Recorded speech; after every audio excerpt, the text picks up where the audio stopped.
Olá, pessoal! Olá, meninas, Dani e Lua, tudo bem com vocês? Sejam muito bem-vindos a mais um episódio do Maternas, esse bate-papo gostoso. Oi, amores! Tudo bem com vocês? Quem tá em casa? E hoje tem um tema quentíssimo que a Lua vai trazer pra gente. Manda aí, Lua! Oi, gente, tudo bem? Hoje eu tô aqui no cenário, estou fora de casa, tomando um café, fazendo um brinde aí, quem quiser tomar um café comigo, com a gente. E o assunto, o tema de hoje são pais feridos. O que é isso? O que é isso, Dani Silvares? O que são pais feridos? Olha, gente, não é fácil não ser pai e mãe, hein? Não é fácil não, porque não é só com o nosso filho que a gente precisa lidar, né? O filho, os nossos filhos, mas com a criança que tá aqui dentro da gente. E que muitas vezes essa criança que vem à tona naquelas situações mais desafiadoras e que quer resolver a cena, né? Resolver o conflito, resolver a situação. Então, como é importante a gente cuidar daquilo que nos imobiliza, daquilo que nos dói ainda, porque certamente a gente vai passar para frente essa ferida, né? E acho que você trouxe, aqui a gente estava no bastidor conversando um pouquinho, você trouxe algo que você recebeu uma mensagem essa semana, compartilha com a gente para a gente puxar o gancho, que traz claramente assim a forma como os adultos estão resolvendo as questões dos filhos, né? Eu fiquei muito impressionada que eu recebi aqui no Direct uma matéria que ela contava a história de uma mãe no interior de São Paulo, que ela, muito doída pela mordida que o filho levou de uma outra criança, duas crianças de 2 anos, ela foi às últimas consequências. Ela quis processar a creche onde a escola estudava em R$20 mil. E a sentença da juíza foi assim, muito para a gente pensar, né? Que papel é esse do pai ou da mãe que está o tempo inteiro querendo resolver nesse tipo de instância problemas que são absolutamente comuns a todas as crianças, né? E quando a juíza observava a agenda dessa criança que havia sido mordida, ele em outras vezes também havia mordido. Ou seja, uma dinâmica que ali entre os 2, 3 anos faz parte do se expressar, né? Seja de frustração, de raiva, seja de alegria, crianças que mordem. E obviamente que isso precisa ser contido, mas não se resolve isso com advogados, né? E como essa mãe, ela tem uma atitude infantil, né? Uma atitude de um adulto que não consegue lidar com a dor do filho, não consegue atravessar com essa criança com as dores. E um outro caso também muito recente aconteceu nos Estados Unidos, já com pais de crianças adultas e adolescentes, quase adultos, que foi descoberta uma quadrilha nos Estados Unidos que forjava documentação para crianças entrarem na universidade. Crianças não, desculpa, ato falho. Adolescentes entrarem na universidade. E aí tinha até uma atriz envolvida nesse escândalo. Você veja que loucura, né? Então, eu tenho amigos que são professores universitários que eles já se viram tendo que conversar, discutir notas do aluno com o pai. Então, que processo é esse maluco de infantilização que a gente está vivendo, que a gente não consegue dar suporte para os nossos filhos atravessarem suas frustrações? Que criança é essa que está por trás desse adulto, que está tão machucada, tão ferida? Tenho me perguntado sobre isso. É tão forte, né, a gente pensar assim que nesse momento esses pais, né, seja pai ou mãe, saem do lugar de adulto e vão para esse lugar da criança, né? Porque quando essa mãe pede, então, uma indenização por causa da mordida, o que acontece, né? É como se ela estivesse querendo que alguém olhasse ali para a dor dela, né? Para a dor dela. Porque esses R$20 mil não vão resolver a dor da criança, não é para a criança, né? É para a dor dela. E como que a dor dela é maior do que a experiência da criança ali, de conflito, de troca, de infância, né? Então, olha que ponto a gente pode chegar, eu acho, quando a gente não está consciente dos nossos processos, né? Se colocando num lugar completamente fora mesmo, né? Mas é importante a gente perceber, né? Como o olhar, ele tá realmente para o adulto e não para a criança. O que que ela precisa? E também se colocar no lugar dessa outra mãe, dessa outra criança, dessa outra família, porque essa é uma dinâmica que vai acontecer, né? O nosso filho não é só mordido, ele também morde. Ele não só apanha, ele também bate. E essa é a fase em que a criança precisa experimentar para ela aprender a lidar com isso na vida adulta. Então, eu acho que tem uma confusão do que é proteção, uma confusão do que é respeito, do que é empatia, né? E do nosso papel enquanto pais, assim, como é que a gente de fato pode ajudar essa criança, né? Eu tenho refletido muito, gente, sobre esse adultecer, né? Que o filho, a gente não, é difícil a gente se entender adulto antes de se sentir tão responsável por outra pessoa, né? É óbvio que isso acontece, a gente cresce, mas filho traz essa urgência, olha, é hora de crescer, é hora de cuidar de outra pessoa. E como a gente não está preparado para isso, de uma maneira geral, né? Como a gente não sabe exatamente o que é esse processo e quão intenso ele é. Eu acho que cabem aí duas pontuações, assim, que um é sobre as fases que os nossos filhos estão passando. O que que é esperado daquela fase? O que que é comum? O que que vai rolar mesmo? E sobre nós mesmos, né? Como a gente lida com aquela dor, como a gente lida com o fato do nosso filho não ser escolhido para tal situação, né? Como é que a gente lida com um filho que apanha, que cede, que bate, enfim. Porque a gente está falando o tempo inteiro da gente também. Como nós lidamos. E a forma como a gente lida é a forma como a gente vai ensinar os nossos filhos a lidarem também com isso, né? Então, hoje eu estava indo para a escola, né, no trânsito, e aí um cara fechou e não deixou os carros passarem. E eu falei, eu não acredito que o cara fechou, mas é muita sacanagem, eu fico com muita raiva quando isso acontece. E aí a Cécia virou e falou assim, também mamãe, da próxima vez a gente fecha e não deixa o carro passar, para ele ver que não pode fazer isso. Falei, não, filha, da próxima vez a gente vai parar e deixar o carro passar, porque é assim que ele vai aprender. Ele precisa ver muito para ele aprender que é dando lugar para o outro, que ele vai aprender. Mas nessa, né, assim, a minha fala, eu já estimulei, né, incentivei ela a pensar algo, e aí eu tive a chance de já falar, não, a gente não vai fazer isso, a gente vai fazer o oposto. Mas quantas vezes a gente não cai nessa e a gente vai na vingança? A gente quer dar o troco, a gente quer colocar nossa raiva. A gente não quer resolver o problema, a gente quer dar um lugar para nossa raiva, a gente quer se vingar. Não quero resolver, eu quero me vingar. E aí é via justiça, ou é braço. Já vi pai entrando em briga com criança por conta do filho, assim, um adulto de 40 anos que precisa discutir com uma criança de 2, 3 anos, tem alguma coisa muito equivocada. Recentemente teve um caso também, assim, né? Eu lembro que acho que foi num condomínio em Brasília, se eu não me engano, não tem muito tempo, em que um pai também, os pais, né? Na verdade, o pai e a mãe foram lá bater numa criança porque tinha a criança por acaso tinha escorregado e caído junto com o filho deles no futebol, tipo, coisa super normal também, né? E a gente está falando de tudo isso e eu tô lembrando de uma troca aqui que eu tive com alguns alunos de um antigo curso meu. A gente estava falando sobre quando a criança sofre bullying ou quando ela é atacada assim na escola, seja através de mordida ou de bater.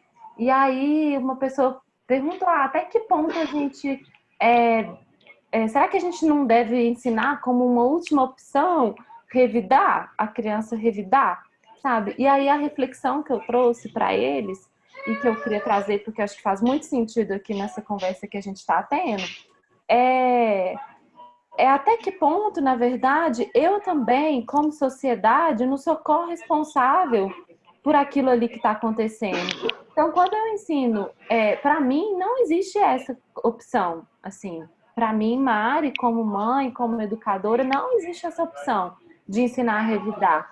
Por mais dura que seja a situação, sabe? Que seja um bullying difícil de lidar. Mas eu acho que a nossa energia tem que ser ensinar para os nossos filhos a lidar com aquilo de outras maneiras. Porque aí eu penso, isso que eu estava querendo dizer, né, em relação a como eu contribuo com isso como sociedade. Então, Como que eu contribuo com a desigualdade social?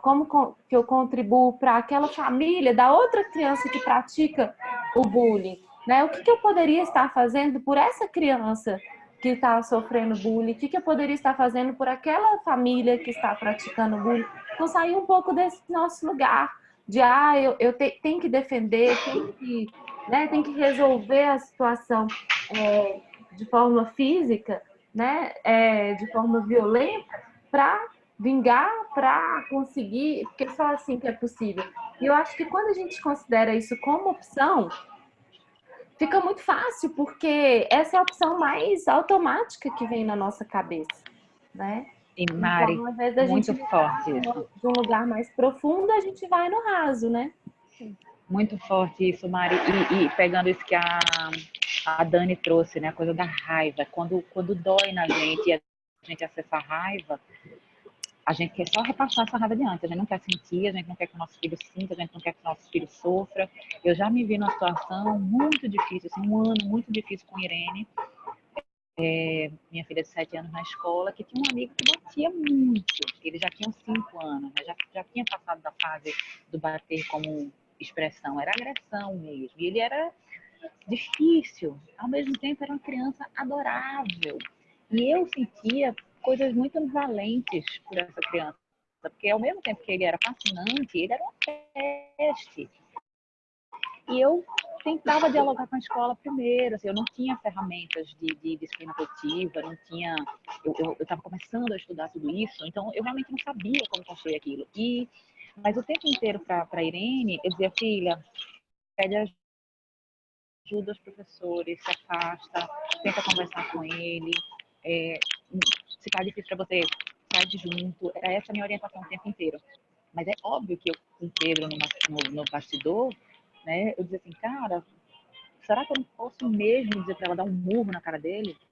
Porque a vontade que dá é essa, mas a gente precisa lembrar que afeto constrói mais do que violência, né? E isso é um processo que requer da gente muita maturidade.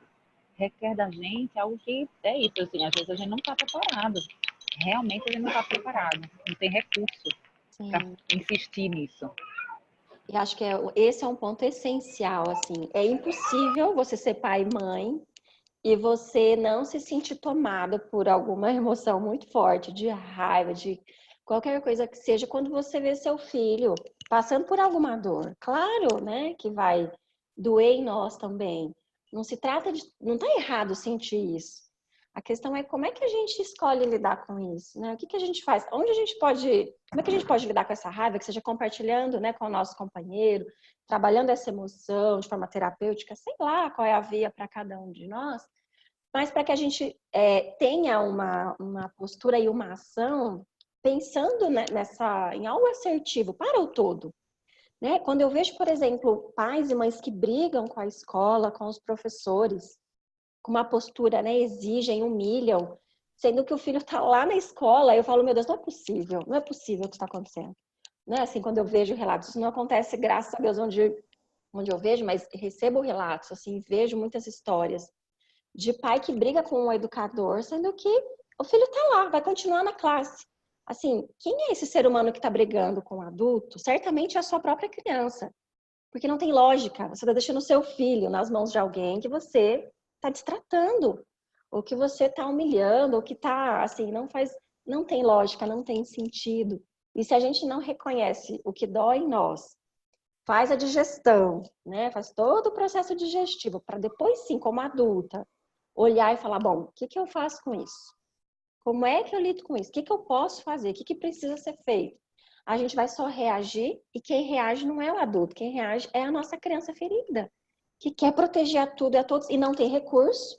E aí ela não tem recurso, ela vai para cima mesmo. Mas nós temos, né? A gente tem recurso, se não tem a gente pode buscar. A gente tem caminhos hoje. Eu fico imaginando que ao buscar, né, essas alternativas que vão cessar a ferida do adulto, diz muito de um lugar de abandono, né? Assim, dessa necessidade de alguém faz alguma coisa por mim aqui, né? Como eu falei antes. Porque não é pela criança, quando o adulto vai lá e entra nesse lugar, não é pela criança, é por ele mesmo, né? Então, um pedido de socorro diante, muito possivelmente, diante de algum abandono, de alguma sensação, né, de não ter sido visto, de não ter sido colocado num lugar de importância, né, de aceitação, e aí aproveita, mas, né, a gente sabe que muitas vezes é um processo muito inconsciente, mas aproveita desse espaço que a criança dá, assim, com a situação para resolver, né, de forma meio truncada essa história, assim, e pensando como que a gente pode aproveitar esses desafios, na verdade, como uma oportunidade de cura, né?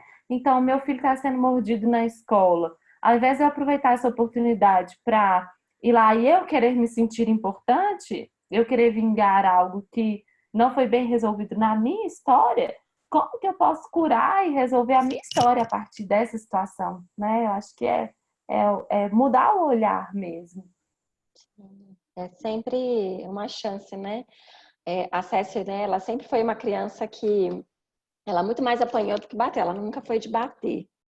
E era muito interessante, porque assim como, né, a Lua trouxe a questão da Irene, eu sofria de ver também ela, petitiquinha, levar as bordoadas. E eu fui ensinando ela os limites. Falei, filha, levanta a mãozinha.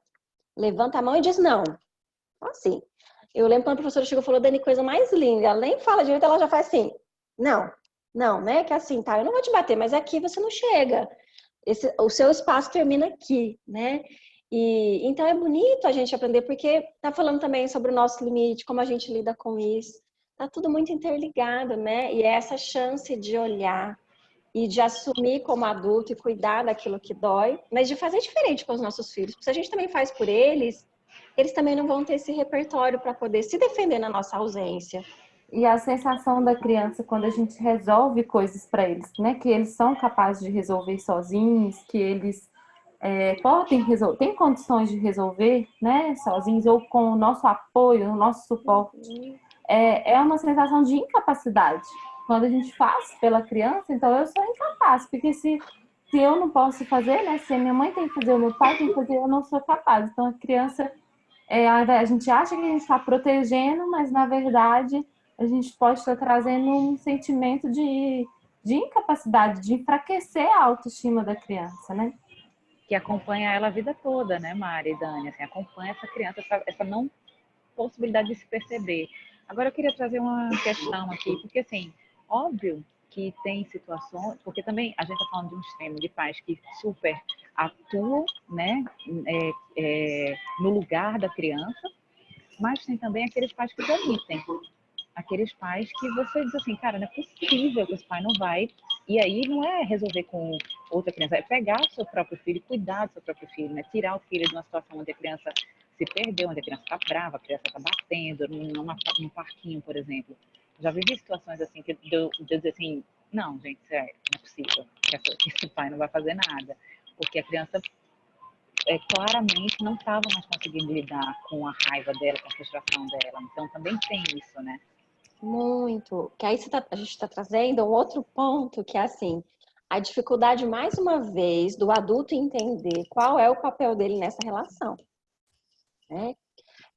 Isso cabe a nós. Espera aí, se o meu filho não está dando conta de lidar com aquilo, ele precisa de ajuda.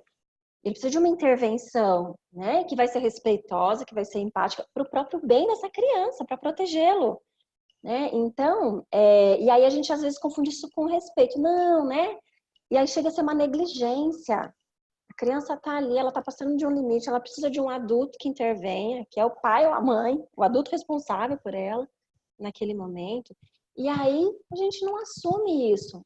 Né? Aí dessa hora, aí sim a gente precisa entrar. Isso é proteção com a criança. Tira, sai da cena, acolhe, coloca o limite. Mas tá muito confuso, eu acho. Acho que tem muita confusão sobre respeito e empatia. E muitos pais estão se perdendo nessa posição de autoridade, né? Quando eu falo autoridade, existem lugares distintos e existem responsabilidades distintas. A criança está aprendendo a lidar com isso e nós precisamos ajudá-la a lidar com isso. E muitas vezes é tirando a situação, é afastando para acalmar, para conseguir se conectar com aquela criança para que ela possa voltar, né? E aí não dá para deixar as crianças resolverem. é confuso às vezes, né? Saber em que momento eu entro, em que momento eu saio, né? Mas estar presente para a gente perceber, assim, o que é nossa responsabilidade como adultos, que aí a criança não tem condição de resolver, é muito para ela.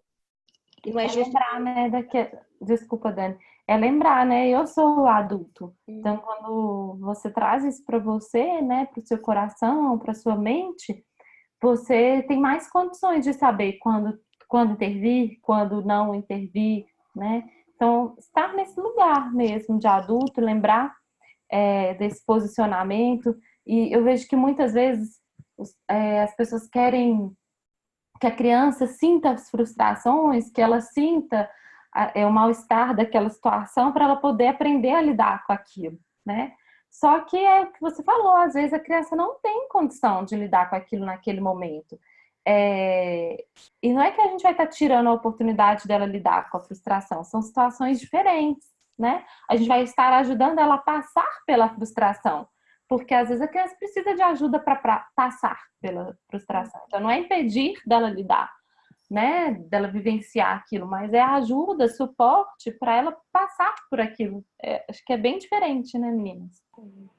Ser adulto, no resumo, ser adulto dá muito trabalho, né? E a gente precisa lembrar que a gente tem que cuidar daquilo que a gente sente, porque aquilo que a gente sente vai estabelecer. Tem uma metáfora que eu adoro, que é assim, o que você quer ser? Você quer ser termômetro ou termostato? Você quer subir a sua temperatura, o seu tom de voz, a sua raiva, as suas emoções de acordo com o que está no ambiente?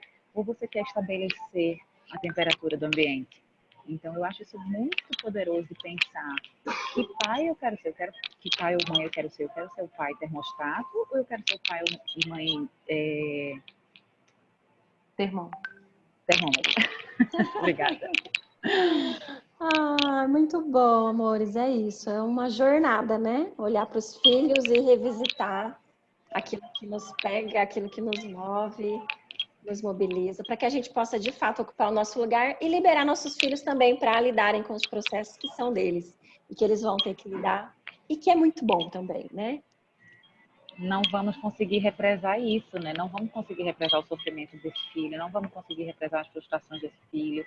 E aí, o mais legal é a gente estar inteiro para ajudar eles nessa jornada. Olha que coisa maravilhosa, essa possibilidade de você chegar à vida adulta dizendo, cara, meu pai e minha mãe estavam ali. É isso, eu acho que oferecer nossa presença para que, né, eles saibam que eles podem contar com a gente, né, que eles saibam que a gente está lá para dar esse suporte e que a gente sabe o nosso lugar, porque quando a gente dá, a Dani pode falar disso muito melhor do que eu, mas quando a gente, né, se coloca no nosso lugar, a gente também dá a oportunidade deles estarem no lugar deles, né? Com certeza, amores. E é isso, né? Ocupar o nosso lugar não é fácil, não. Acho que tem que ser nossa busca para que o outro se libere também. Queridas, eu queria pedir para quem está nos assistindo para mandar sugestões de tema, o que vocês querem ouvir a gente debatendo aqui. Pode ser pelo Instagram, pode ser lá no canal do Maternas, no canal da Mari. Por favor, compartilhem com a gente suas questões para que a gente enriqueça essa conversa. Isso mesmo, e compartilhem com as pessoas que vocês conhecem um pouquinho mais do Maternas, mandem sugestões aí dos vídeos. É muito legal quando vocês marcam outras pessoas e falam, olha, lembrei de você, assiste aqui. A gente fica muito feliz de ver o Maternas chegando, né, a mais corações. Beijo, amores. Beijo para todo mundo. Um beijo, até o próximo.